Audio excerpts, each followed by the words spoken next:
स्वागत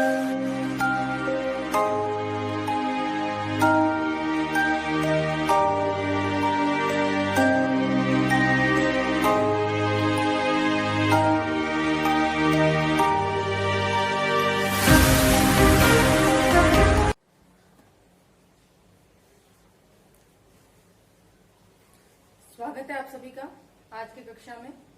मैं विजय लक्ष्मी सूरज कुमारी नाडोदिया की ऑनलाइन क्लासेस में एक बार फिर से आप सभी का स्वागत करती हूँ।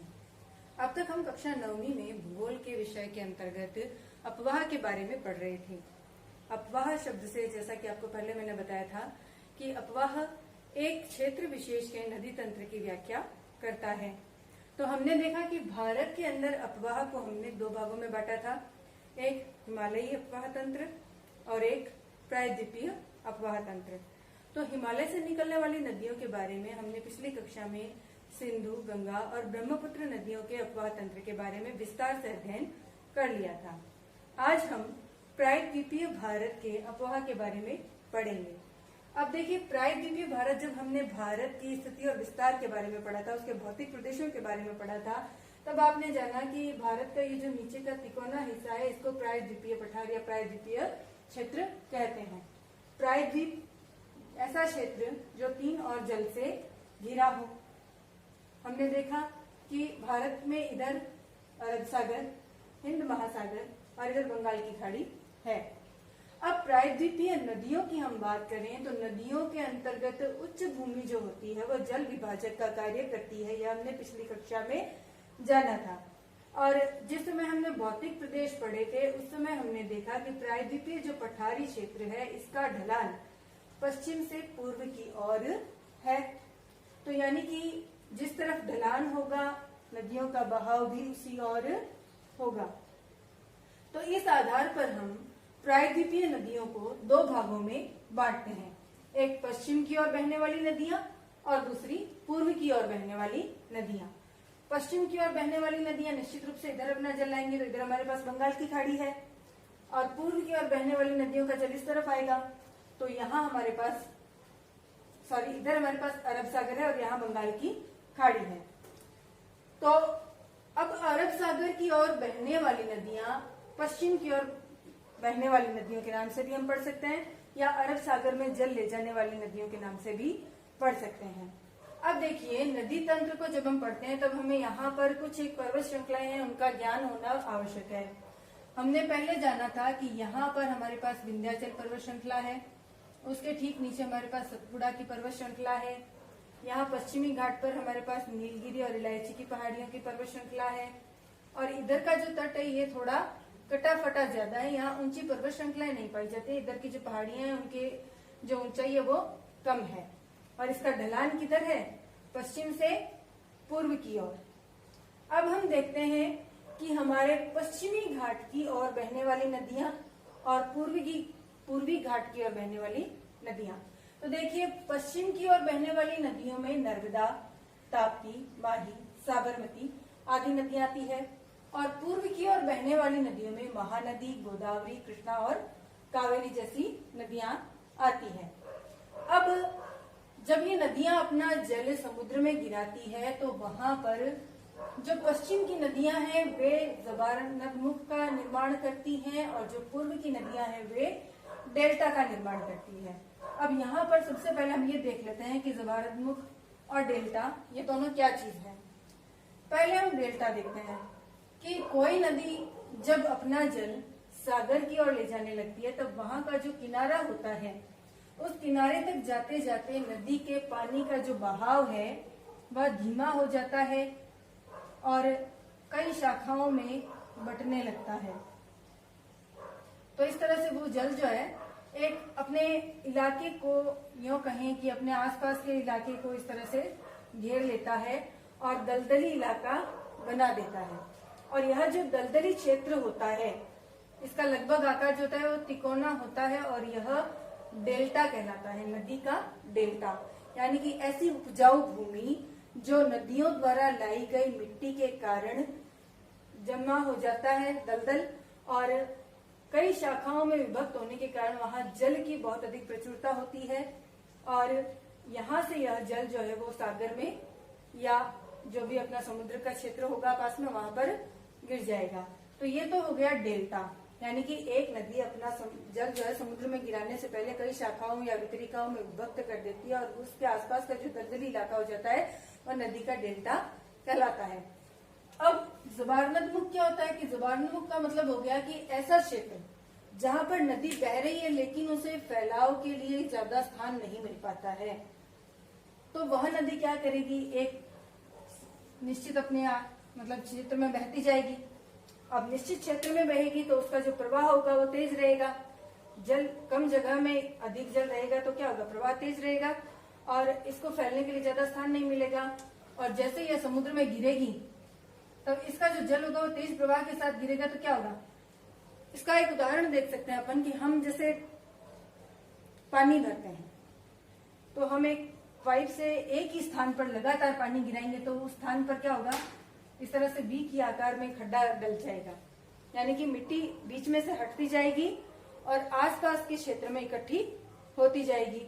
तो जब एक नदी अपना जल सीधा एक ही धारा के प्रवाह के रूप में समुद्र में गिराती है तब वह जल बहुत तेज अधिक फ्लो से गिरता है और जब गिरता है तब वह एक स्थान पर लगातार गिरते गिरते उस स्थान को गहराता जाता है और यह गहराने की वजह से समुद्र के अंदर इस तरह से उसका एक गड्ढा सा बन जाता है और उसके आसपास में पहले ये जल यहाँ गिरेगा फिर अपने आसपास के क्षेत्र में फैल जाएगा। ठीक है, तो यह जो एक आकृति बनती है समुद्र के अंदर एक नदी के गिरने के पर्टिकुलर स्थान पे, इसको कहते हैं जबारनदमुख।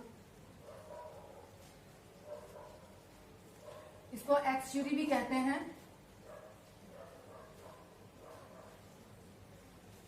और यह हो गया हमारा डेल्टा। तो देखिए जो पश्चिम की नदियां हैं वे इस तरह से जबारनदमुख का निर्माण करती हैं और जो पूर्व की नदियां हैं वो डेल्टा का निर्माण करती है। इसका एक प्रमुख कारण ये भी है कि जब हमने भौतिक प्रदेश पढ़े थे तब हमने जाना था कि पश्चिमी घाट का जो मैदान है वह बहुत संकरा है और पूर्व की तरफ का जो मैदान है वह थोड़ा विस्तृत है। तो यहाँ पर मैदान संकरा है, मैदान के लिए जगह ही नहीं है नदियों के पास, तो नदियां फैलेंगी कहाँ से, ठीक है ना। और इधर मैदानी इलाका है, कटाफटा तट है, तो फैलाव के लिए स्थान उनको मिल जाता है पर्याप्त और ये डेल्टा का निर्माण कर देती हैं। अब हम देखते हैं कि हमारी नदियों में पश्चिमी घाट की तरफ बहने वाली प्रमुख नदियां कौन सी है। तो हमारे पास आती है नर्मदा, ताप्ती, माही, साबरमती आदि नदियां। अब देखिए कि विंध्याचल पर्वतमाला और सतपुड़ा पर्वतमाला, इन दोनों पर्वतमालाओं के बीच में हमारी नदी बहती है नर्मदा। नर्मदा नदी का उद्गम अमरकंटक की पहाड़ियों से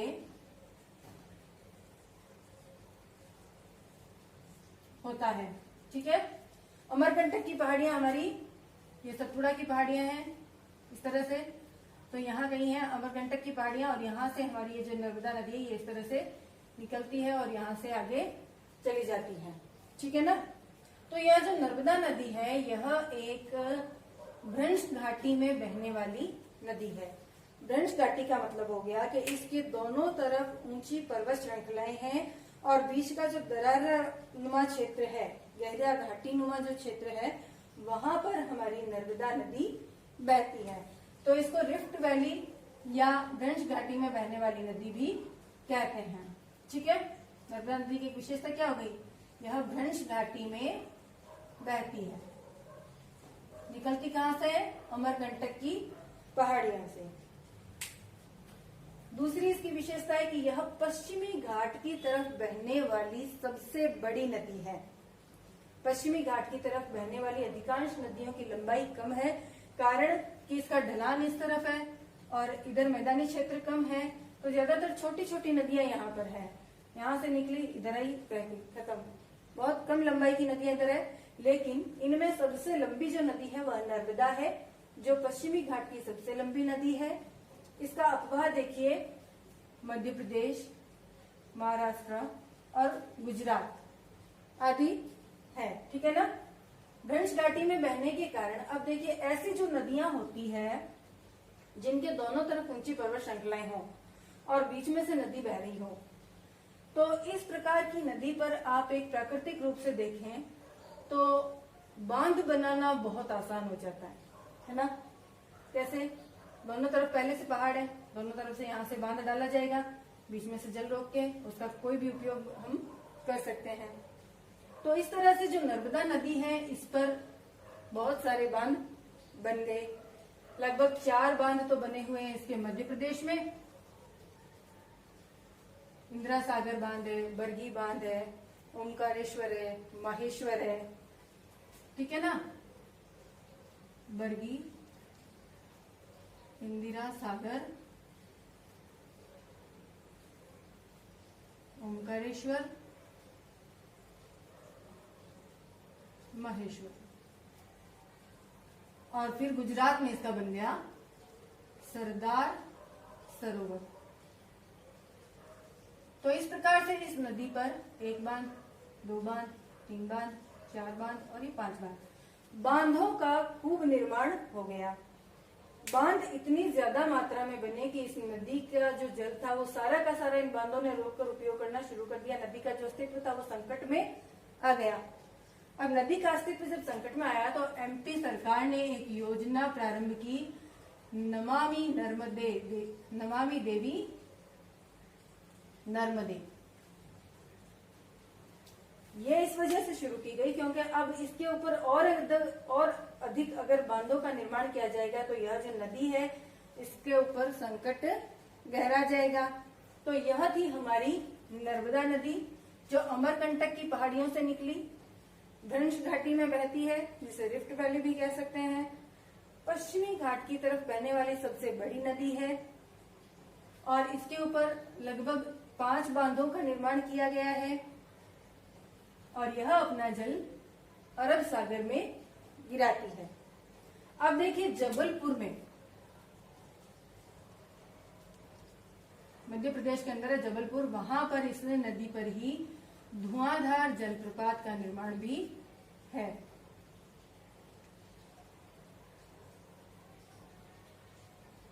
धुआंधार ताप्ती नदी एज यूजुअल हमने देखा कि नर्मदा के समानांतर बहती है हमारी ताप्ती नदी और यह सतपुड़ा की पहाड़ियों से निकलती है। सतपुड़ा की पहाड़ियों से निकलकर यह नदी मध्य प्रदेश, महाराष्ट्र और गुजरात में बहते हुए अपना जल अरब सागर में गिरा देती है और यह भी एक्सचुरी का निर्माण ही करती है। यहाँ पर हमारे ब्लॉक पर्वत हैं। ब्लॉक पर्वत होने के कारण इन नदियों को एक भ्रंश घाटी में या कहीं एक सीधी रेखा के रूप में बहता हुआ जल रहता है और यह सीधा जाके जब समुद्र में गिरता है तब तेज फ्लो से गिरता है और इस कारण से यह एक्सचुरी का निर्माण करती है। ताप्ती नदी या ताप्ती नदी ये एक ही है, आपको कहीं ताप्ती लिखा हुआ मिल जाएगा और कहीं ताप्ती मिल जाएगा, तो कंफ्यूज होने की कोई जरूरत नहीं है। सूरत और नेपानगर 2 प्रमुख शहर हैं जो इस नदी के किनारे बसे हुए हैं। सूरत कपड़ा उद्योग के लिए प्रसिद्ध है और नेपानगर अखबारी कागज के लिए, ठीक है ना। ये दोनों ही शहर जो हैं ताप्ती नदी के किनारे पर स्थित हैं। अब ये तो बात हुई हमारी पश्चिमी घाट की। ज्यादातर पश्चिमी घाट की नदियां कम लंबाई की है, जो थोड़ी बहुत बड़ी लंबाई की थी ये 2 नदियां हमने विस्तार से पढ़ ली है। इसके अलावा हमारे गोवा की जुआरी नदी है और ये माही नदी है, साबरमती नदी है, ये भी हमारी पश्चिमी घाट की नदियां हैं जो अपना जल अरब सागर में गिराती हैं। अब हम आते हैं पूर्वी घाट की तरफ। तो पूर्वी घाट की तरफ हम देखें तो हमारी जो सबसे बड़ी नदी आती है वह है पहली गोदावरी। तो गोदावरी नदी जो है इसका उद्गम महाराष्ट्र के नासिक के पास से होता है और नासिक के पास से इस नदी का जो उद्गम होता है या फिर यहाँ से बहते हुए अपने पश्चिमी घाट की तरफ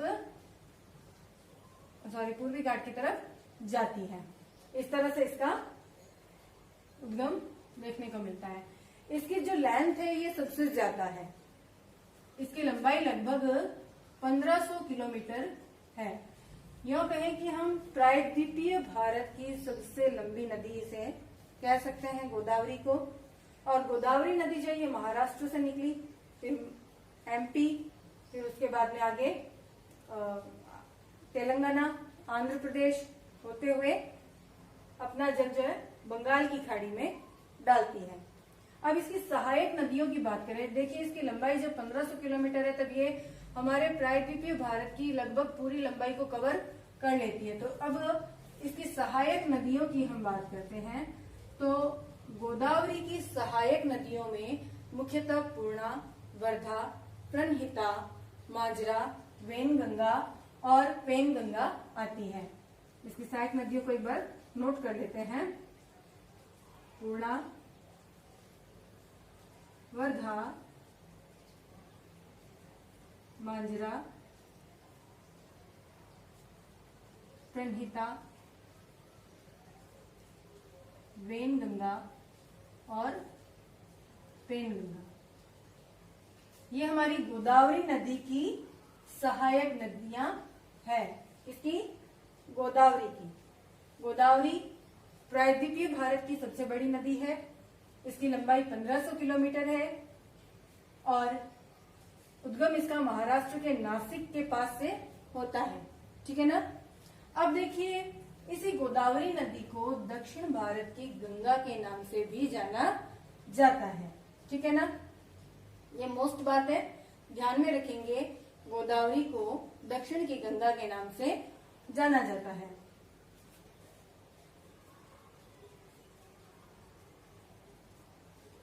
गोदावरी, ठीक है ना।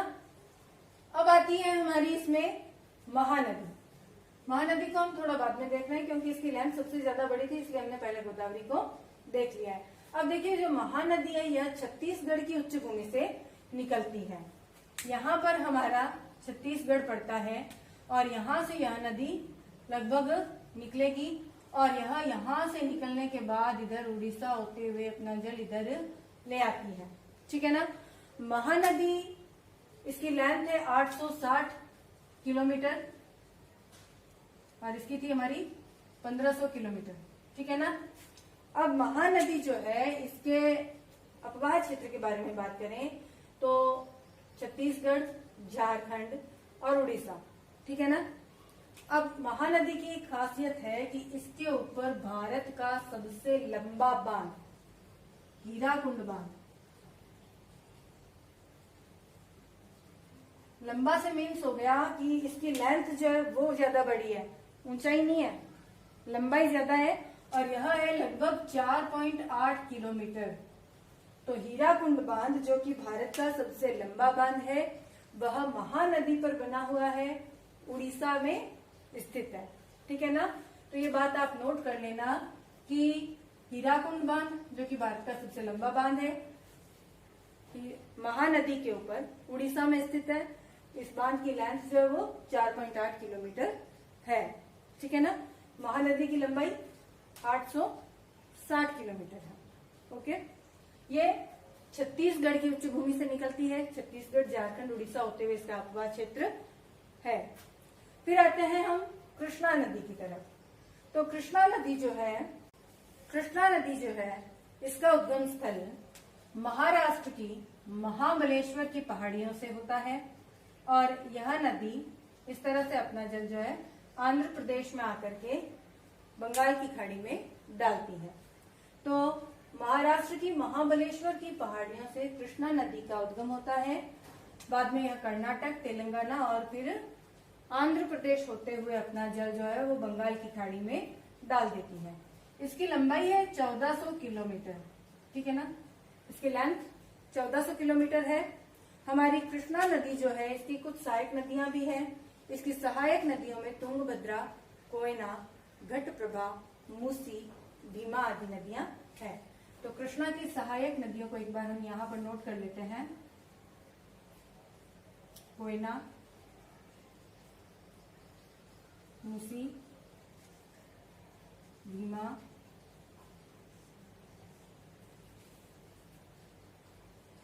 तुंगभद्रा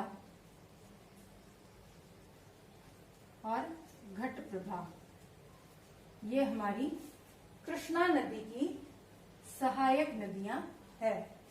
कृष्णा नदी का उद्गम महाराष्ट्र की महाबलेश्वर पहाड़ी से। ठीक है ना। लेंथ इसकी 1400 किलोमीटर। अब आते हैं कृष्णा नदी की सहायक नदियों पर। कोयना, तुंगभद्रा, मूसी, घटप्रभा और भीमा इसकी सहायक नदियां है। नेक्स्ट आती है हमारी इसी क्षेत्र की अन्य एक नदी कावेरी। कावेरी नदी जो है इसका उद्गम ब्रह्मगिरी की श्रृंखलाओं से है, यहाँ से, और यहाँ से यह नदी इस तरह से तेलंगाना के रास्ते होते हुए अपना जल जो है आगे बंगाल की खाड़ी में डालती है। अब कावेरी नदी की जो लेंथ है वो है 760 किलोमीटर, और इसकी एक खास बात है कावेरी नदी की कि भारत का दूसरा सबसे बड़ा जलप्रपात शिव समुद्रम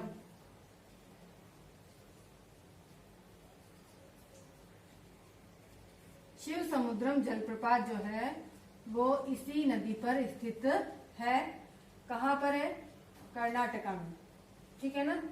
कर्नाटक में कावेरी नदी पर शिव समुद्रम जलप्रपात है जो कि भारत का दूसरा सबसे बड़ा जलप्रपात है, और यहीं पर कर्नाटक में शरावती नदी पर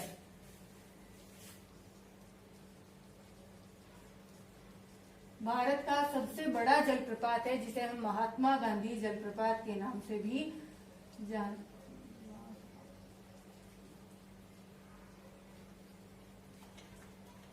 महात्मा गांधी या गरसोपा जलप्रपात के नाम से जानते हैं। ये भी कर्नाटक में शरावती नदी पर है, और कावेरी नदी पर हमारा शिव समुद्रम जलप्रपात है, वो भी कर्नाटक में है। तो ये थी हमारी प्रमुख प्रायद्वीपीय भारत की नदियां, जिनमें हमने सबसे पहले नर्मदा के बारे में, फिर ताप्ती, फिर गोदावरी, महानदी, कृष्णा और कावेरी के ऊपर विस्तार से चर्चा की। अब इन नदियों को हम किताब से एक बार और ध्यान से देखेंगे, कहीं भी कोई दिक्कत होती है तो वापस अपन पूछेंगे। इसके अलावा आपको कोई और एक्स्ट्रा क्वेश्चन अगर लग रहा हो कि भैया हमें आना चाहिए तो भी आप कमेंट बॉक्स में पूछ सकते हैं। नेक्स्ट क्लास में हम भारत के अंदर झीलों के बारे में विस्तार से चर्चा करेंगे।